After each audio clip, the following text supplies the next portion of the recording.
سلامتنا أبزلهم يبصحون كبراتن كبرانان إزي برايم تقريني أيو نحزينا بهم زحزنا يوم قدستي معبالتات كم سعب قريبنا لنا حدشتي تختتلتنا چانلنا سبسكرايب لايك شير ناقبرخوم كتكاتونا نعدمكم نحزي عدقرات تاريكاوي عاود تمزقيب اللهم عدقرات زحقوس بسراتي تسمع زلو حزنا لنا حوحات زخون حيل آمينونا بخونات كمزياتو قليسهم دحري ناي أبي حمد ناي بارلما مدرة مثل فيدرال منجستي أب غرقار زركب حوحات أب زهبو ملاش نزخون حيل آمينونا بخونات كمزياتو قليسهم بانس أرو حوحات ألني زبلو عقما أصوار ون علاو غيرلو حزنا لنا بوليس كتما أكسوم باباسات كقنصلو حاسبهم نيرم زبلوم أكلات أب غوصرو علوم بوليس أكسوم نتيفتنا قتلت باباسات بوليتيكاوي ملكعات حزو والله زيون قربهم سراوي السودان ناب دوبات إثيوبيا أن تتسقع أب زركب اللهزوز أوان حدا جنرال بلسقنا حيل تتصمدو يفرار حنا لو كبل تزاربهم أب أسمرا سلطان شعبي عزيز أبا حدش معبالو وانت سميع لهم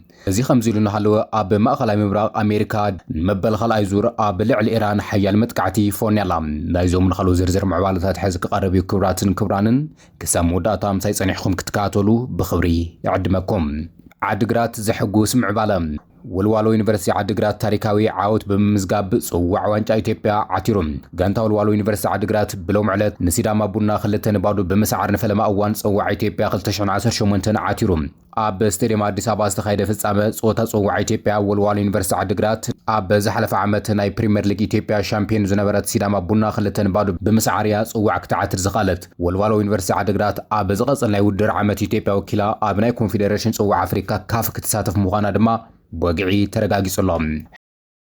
حوحات استعمامن الحيلي علاو غيرهم حوحات كفيدرال منجسي زقرب له خصتات اب زهبو ملاش زتعمامن الحيلي علاو غيرلهم قدم منسر إثيوبيا ابي احمد اب بارلما زقرب له خصي بملاش زهاب حوحات صمدو نصيغولهم قدمي خلته معلتات قدم منسر ابي احمد حوحات مدشو خوين بالاخت الشعبيان جبسن اب إثيوبيا هو كتيفتر كم زلو كم زخصي زكريم ابي وسيخو ويان السودان خونه شعبات حابيرو منجستو نمئلا يربارب مهلاو مدحر مقلاص انت خونغنا يقرا حوحات شعبيان خلقون انت توسخ سقعتو كم زي خونه غليص نيرم ابي وسيخو وعلي بريتوريا استفرما حوحات ملؤ دحري مسعارو كم زخونه ون غليص نيرم حوحات المدره قدم منسر ابي ابزابو ملاش تسعيرنا زي خونس نربحا خلتو وغنينا فريمنا كبل ملاشبوم بتماثالي حوحات ناي قدم منسر ابي احمد ملكيتو زقربو خصتات حوحات مس شعبيا السودان تلافينو صمدو نفترن إثيوبيا هو كم زلو غليص مبارو يزنغعنم تنانتنا شعبيانا وياني كسودان ጋር ተባብረው ደርግን ጥለዋል አሁን እዛ ተባብረን እንጥላለን የሚል ምኞት ከሁሉ የከፋው አሁን በርካታ የትግራይ ልጆች በጉልበት ታፍሰው ሱዳን ላለው ጦርነት ተሽጠዋል نزي تقتل حوحات أبزها بملاش نحنا فصمنا كاب وصع حيل وتاغراو دغف حاتيتنا اينفلطن يلوم نحنا خول غزي او غزار اسنا البناو حيل طرحنا نمركوس كبل ون حوحات ازرارابي ملاش هبوم حوحات نزي ملاش زي زهابه قدم منسر ابي احمد بسولوس اب بيت مخرو وكلت حزب بارلما ابزس معمر حوحات ناي مسار بوليتيكايو شعبي ادما متحزتي مساريو اتوانا لاخغنا فلوطيو كبليو تزاريبو نيرم وهاب قال حوحات نزي ابزها بملاش نسخاتهم يخون غونه تعديهم خمز وقاخم نمبر نحنا نعدو محيل يلنيلهم ميكيلاس قدوم نادي ستاندرد ابزابو ملاش حوحات مسنا وصع حيلتات تشاريخو كم زي واقع أون أفليتم نحنا عبجزار سنعنا نتمامن زبلنسو كم بلسقنا نوص حيلتات عديمنا انتنا كنواقو عين حتى تنكبل جاليسهم اتين نوص حيلتات سراوت ارتران خالو تنعديمو زواقع بحتاوي منجستي مواقر فيدرال منجستي بعليو نحنا عبحيل نمبر عبناي سب حيلين سقع نكبل دما حوحات ازر رابي ملاشي هبو ظلم ميكيلاس قدمو سيخو قدما منسر ابي حوحات تسعير ايو سمعنت بريتوريا زفرمه كبل نزهبو مجلسي كمزي كبل ملاشبهم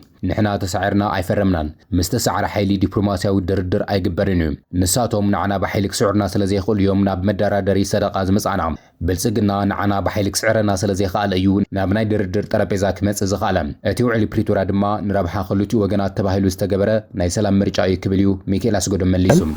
ዞሮ ዞሮ ድርድር ስትደራደር አንዱ የበላይ አንዱ የበታች ሆኖ አይደለም እሱም ይጠቅመኛል ብሎ አስቦ እኛ ደግሞ ችግሮቻችን ስለነበሩብን እንድንደራጅ እንድንጠነክር ይጠቅመናል ብለን በዋናነት ደግሞ ጦርነት ለማንም አንድም ትንፋስ ማስቀረት አንድም ህይወት ማስቀረት ቫልዩ ስላለው አላማችንም ሰላም ስለሆነ ፍላጎታችንም ሰላም ስለሆነ እንደ ህዝብ እየተሰራው ነው ከዚህ ውጭ ግን የሚራባ ሐሳብ ነው ብዬ ሰምቼዋለሁ ግን ስስቅ ነበር እኔ ራሱ ማለት ነው እንትና በዚህ ግባ እንትና በዚህ ውጣ ና ድጋፍ አድርግ ብለን የምንጠራው የምንጋብዘው ኃይል የለም። በራሳችን ስነልቦና በራሳችን ችሎታ ነው የምንተማመነው ማለት ነው። በጣም የኛ ትግል አስፈላጊ ሆኖ አግኝቶት ወደ ትግሉ የሚቀላቀል ኃይል በራሱ ጊዜ በራሱ ፍላጎት በራሱ ተነሳሽነት ወደ ትግሉ የሚቀላቀል ኃይል ካለ የራሱ ውሳኔ ነው። እኛ ግን በራሳችን ነው የምንተማመነው። እዚ ከምዚሉ ናሃለው ድማ ሓይልታት ጽምዶ የፈራርሕናሉ ክብል ሓደ ጀነራል ብልጽግና ተዛሪቦም ሓላፊ ምብራቃዊ እዚ ሰራዊት ምክልኻል ሃገር ጀነራል መሐመድ ተሰማ እቶም ጽምዶ ዝፈጠሩ ሓይልታት ብሓባር ኮይኖም ከጥቅዑና ምፍታኖም ንምፍርራሕ እምበር ሰራዊትና ሉዓላውነት ሃገር ንምምካት ድልዊ ክብል እዩ ምላሽ ይብዞላ። መሐመድ ተሰማ እቶም ኣብ መቐለ ኣስመራ ሱዳን ተላፊኖም ወግዓዊ ጽምዶ ዝፈጠሩ ሓይልታት ንኢትዮጵያ ንምድኻም ጽዑቕ ምንቅስቃሳት የካይዱ ምህሎም ወንጅልዎም ኣሎ።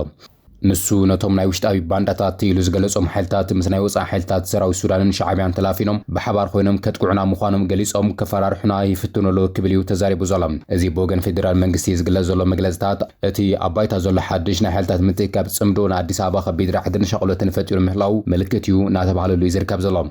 ፖሊስ ከተማ አክሱም ኣብ መንበሪ ሊቃነ ጳጳሳት ኦርቶዶክስ ተዋህዶ ቤተክርስቲያን ትግራይ ጥይት ተኩሶም ንዝበሎም ሰለስተ ተጠርጠርቲ ኣብ ትሕቲ ቁጽሪ ከም ዘውዕለ ኣፍሊጡ። ሓላፊ ምጽራይ ገበን ፖሊስ ከተማ አክሱም ኣሰፋ ገብረ ማርያም ኣብ አክሱም ኣብ መንበረ ሰላም ኦርቶዶክስ ተዋህዶ ቤተክርስቲያን ትግራይ መንበሪ ሊቃነ ጳጳሳት 30 ሰነ 2018 ፍርቂ ለይቲ ዝተኻየደ ፈተነ ቅትለት ኣመልኪቱ ፖለቲካዊ መልክዓት ሒዙ መግለጺ ሂቡሎም። እዚ ተተኩሰ ጥይት ብዋርድያ መንበረ ሰላም ኦርቶዶክስ ተዋህዶ ቤተክርስቲያን ትግራይ ከም ዝተፈጸመ ብዝተገበረ ምጽራይ ከም ዝተረጋገጸ ድማ እቲ ሓላፊ ገሊጹ ዘሎ። ነዚ ተግባር ፈጺሞም ዝተባሃሉ ነቲ ዋርድያ ሓዊሱ ሰለስተ ተጠርጠርቲ ኣብ ትሕቲ ቁጽሪ ሕጊ ከም ዘውዕለ ተወሰኽቲ ምርመራ ይካየድ ከም ዘሎ እውን ገሊጹ እዩ። ኣብታ ከተማ ዝኾነ ይኹን ዝፍጸም ገበን ካብ ፖሊስን ህዝብን ከተማ ክምልጥ ከም ዘይኽእል ዝሓበረ ንሱ እዚ ኣብታ ከተማ ዝተፈጸመ መነወሪ ዝበለው ተግባር ብዝግባእ ተጻርዩ ናብ ቤት ፍርዲ ንምሕላፍ ዝጠየሸ ጉጅለ መርማሪ ስርሑ ከም ዝወገነ ድማ ተዛሪቡ እዩ። ሰለስተ ተጠርጠርቲ እውን ኣብ ቁጽሪ ኣውዒልና ኣለና። ስለዚ እቲ ጉዳይ ክነጻርና ኣለና ግን ዝረኸብናዮ ፍንጪ ያው ካብ ውሽጢ ዝተተኮሰ ካብ ውሽጢ ካብ ባዕሎም ናይ ባዕሎም ዋርድያ ከም ዝኾነ ኢና እቲ ሓበሬታ ረኺብና ዘለና። ኤርትራ ስርዓት ሻዕብያ ስልጣኑ ከረክብ ጻውዒት ቀሪቦም ሃገራዊ ኮንግረስ ዓፋር ኤርትራ ሓድሽ ፌደራል ስርዓት ንምትኻልን ናብ ዲሞክራሲ ንምስጋርን ንምብጻሕን ናይ ሓባር ጻውዒት ቀሪቡ ዘሎ። ሃገራዊ ኮንግረስ ዓፋር ኤርትራ ኣብ ኤርትራ ብሰላማዊ መንገዲ ዲሞክራሲያዊ ለውጢ ንምምጻእ ኩሎም ናይቲ ሃገር ዲሞክራሲያውን ፖለቲካዊ ውድባት ማሕበራት ተጣበቕቲ መሰላትን ዝተፈላለዩ ክፋላት ማሕበረሰብን ሓድነቶም ብምስጣም ብሓባር ክረባረቡ እዩ ጻውዒት ቀሪቡ ዘሎ። እቲ ኮንግረስ ኣብ ዝሃቦ መግለጺ እዞም ሓይልታት እዚኦም ኣብ መንጎኦም ዘሎ ዘተ ናይ ምርዳእ መስርሕ ብዝለዓለ ክሕይልዎ ከም ዝግባእ ድማ ኣገንዚቦም። እቲ ፖለቲካዊ ውድብ መበል ሳልሳይ ጉባኤ ውድቡ ድሕሪ ምዝዛሙ ወግዓዊ መግለጺ ኣውፂኡ ዘሎ። ብመሰረት ኣብ መግለጺኡ ዘልዕሎም ነጥብታት ድማ እቲ ኮንግረስ ኣብ ዝሓለፈ ሰሙን ናይ ክልተ መዓልታት ዘካየዱ መበል ሳልሳይ ጉባኤኡ ብዓወት ድሕሪ ምዝዛሙ ኣብ ዘውፅኦ 8 ገጻት ዝሓዘ መግለጺ መጻኢት ኤርትራ ብምልኻዊ ስርዓት ብናይ ውልቀ ሰባት ምግላልን ብናይ ሓደ ወገን ኣብ ልዕሊ እቲ ካልእ ብምዕብላል ክትህነጽ ከም ዘይትኽእል እዩ ኣነጺሩ ዘሎ። እቲ ኮንግረስ ኣብ ኤርትራ ሰብኣዊ መሰላት ንክሕሎ ናይ ኩሎም ብሔረሰባት መሰላትን ማዕርነት ክረጋገጽን ከምኡ ድማ ዲሞክራሲያዊ ስርዓት ንክሰፍሕ ዝግበር ዘሎ ምንቅስቓስ ኩሎም ዓለም ለኻውያን ኣህጉራውያን ዞባታትን መንግስታትን ክርድእዎን ክድግፍዎን ይግባእ ክብል ሓቲቱ እዩ። እቲ ውድብ ኣብ ዘውፅኦ መግለፂ ወሲኹ ኤርትራ ሓድነታን ሉዓላውነታን ተሓልዩ ናይ ዓፋር ሓዊስኻ ናይ ኩሎም ነባራት ብሔረሰብ ባህሊ ቋንቋን መንነትን ቁጠባዊ ፖለቲካ ናጽነቶም ዝተሓለወሉ ፌደራላዊ ስርዓት ንምምስራት ቃልሱ ከም ዝቐጽል እዩ ኣረጋጊጹ ዘሎ። እቲ ጉባኤ ብፍላይ ድማ ንውድብ ሕብራት ሃገራት ኣብ ኤርትራ ብቐጻሊ ዝፍጸም ዘሎ ናይ ሰብኣዊ መሰላት ጥሕሰታት ብዕቱብ ክከታተሎ ከም ዝግባእን ኤርትራ ኣብ ዝቐረባ እዋናት ናይ ሕብራት ሃገራት ቁጠባውን ማሕበራውን ቤት ምኽሪ ኣባል ኮይና ብምምራጽ ዝተሰምዖ ከቢድ ቅሬታ ብምግላጽ ከም ዘይቕበሎ ገሊጹ እዩ። ኣብ ኤርትራ ብስንኪ ዝፍጸሙ ዘሎ ግህሰታት ሰብኣዊ መሰላትን ግፍዕታትን በደላትን ልዕሊ 200,000 ተወለድቲ ብሔረሰብ ዓፋር ኤርትራ መናብሮኦም ገዲፎም ንኽስደዱ ንኽመዛበሉ ምግዳዶም ኣዝዩ ዘሕዝን ሰብኣዊ ቅልውላው ምዃኑ ድማ እቲ መግለጺ ሓቢሩ። እቲ ውድብ ወሲኹ ካብ ኢትዮጵያ ካብ ወገን ሕብራት ሃገራት ሓዊስኻ ካብ ዝተፈላለዩ ማሕበራት ትካላትን ዝወፁ ፖለቲከኛታትን ናይ ጸጥታ ኣካላትን ተንተንትን ምሁራትን ጋዜጠኛታትን ሓዊሱ ባህላዊ መራሕትን ዓበይቲ ዓድን ብሰፊሑ ከም ዝተሳተፍሉ ዝገለጸሉ መበል ሳልሳይ ጉባኤኡ እቲ ኣብ ዶባ ትግራይን ዓፋርን ዘሎ ወታደራዊ ውጥጥን ኣብ ዘለዓለ ብርኪ በፂሑ ኣብ ዘለሉ እዋን ድማ ወጥሪ ክሃዲ እዩ ጸዊዑ ዘሎ። ኣብ ልዕሊ እቲ ኣብ ኣስመራ ዘሎ ስርዓት ሻዕብያ ተወሳኺ ዘባውን ዓለም ለኻውን ፖለቲካውን ጸቕጢ ዝፈጥር እዋናዊ ፍጻመ እዩ ተባሂሉ ይእመነሉ ኣሎ። ኣሜሪካ ኣብ ልዕሊ ኢራን ንመበል ካልኣይ ዙር ከቢድ መጥቃዕቲ ፈጺማ ቴሄራን እዚ ጸወታ ይኾነን ክትብል ኣጠንቂቓላ ፕረዚደንት ኣሜሪካ ትራምፕ ምስ ኢራን ዝነበረ ውዕሊ ምቁራጽ ተኽሲ ሙሉእ ብሙሉእ ከም ዘብቅዕ ድሕሪ ምእዋጁ ሓይልታት ኣሜሪካ ኣብ ልዕሊ ኢራን መበል ካልኣይ ዙር ከቢድ ናይ ኣየር መጥቃዕትታት ፈጺሞም እዮም ዋሽንግተን በዚ ሓዱሽ መጥቃዕቲ ልዕሊ 9 ዝኾኑ ወታደራዊ ዕላማታት ከም ዝሃረመት ክትገልጽ እንከላ ሰበስልጣናት ቴሄራን ብወገኖም እዚ ጸወታ ይኾነን መጥቃዕቲ ክፍጸመልና ከሎ ሱቕ ኢልና ክንዕዘብ ኣይንኽእልን ክብሉ ተሪር መጠንቀቕታዊ ግብሪ መልሲ ይህቦም ኣሎም እቲ ኩናት ዳግማይ ኩልዓ ዝኸኣለ ዝሓለፈ ሶኒ ኣብ ወሽመጥ ሆርሙዝ ብዝሓልፋ 3 ናይ ንግዲ መራኽብ ብወገን ኢራን መጥቃዕቲ ተፈጺሙ እዩ ብምባል ኣሜሪካ ወግዓዊ ክሲ ምቕራባ ስዒቡ ኣሜሪካ ነዚ ስጉምቲ ኢራን ምምካት ናይ ኢራን ዋንነትን ናይ እስላማዊ ሓልዋ ሰውራ ኢራን ዝኾና 65 ወታደራውያን ጅላቡ ሙሉእ ብሙሉእ ከም ዘዕንወት ኣፍሊጣ ነይራ ቴሄራን ብወገና ነዚ ብኣሜሪካ ዝቐረበላ ክሲ ሙሉእ ብሙሉእ ብምንጻግ ኣብ ባህሬን ኩዌትን ቀጠርን ኣብ ዝርከቡ ወታደራዊ ማዓስከራት ኣሜሪካ ሓያል ናይ ሚሳይል መጥቃዕትታት ብምፍጻም ሕነፈዳ እያ ማእኸላይ እዚ ኣሜሪካ ኣብ ዝሃቦ መግለጺ ካብ ፕረዚደንት ትራምፕ ብቐጥታ ብዝተዋሃበ ትእዛዝ መሰረት ትማሊ ምሸት ጀሚሩ ኣብ ልዕሊ ኢራን መበል ካልኣይ ዙር ጽዑቕ ወታደራዊ መጥቃዕትታት ፈጺሙላ በዚ መጥቃዕቲ እዚ ድማ ኣስታት 9 ዝኾኑ ወታደራዊ ዕላማታት ከም ዝተሃረሙ ሴንትኮም ኣረጋጊጹ ሚኒስትር ጥዕና ኢራን ብወገኑ ኣብ ዝውፅእ ጸብጻብ ብስንኪ ዞም በኣሜሪካ ዝተፈጸሙ 2 ዙር መጥቃዕትታት ቢያንስ 14 ሰላማውያን ዜጋታት ከም ዝተቐተሉ ክገልጽ እንከሎ 78 ድማ ቆሲሎም ሕክምናዊ ረድኤት ይረኽቡ ከም ዘለዉ ይገሊጹ ዘሎ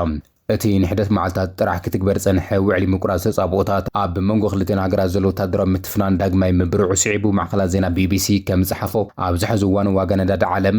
ብ500 ክውስኽ ከም ዝተረእየ ተገሊጹ እዩ ክብራትን ክቡራንን ሎሚ ናባኹም ዝሓረናዮ መገደሲ ምዕባለታት ነዚኦም ምስሊ ነይሮም ሓቢርኩምና ስለ ዝጸናሕኩም ኣዝና ነመስግን ቻናልና ሰብስክራይብ እናገበርኩም ተኸታተሉ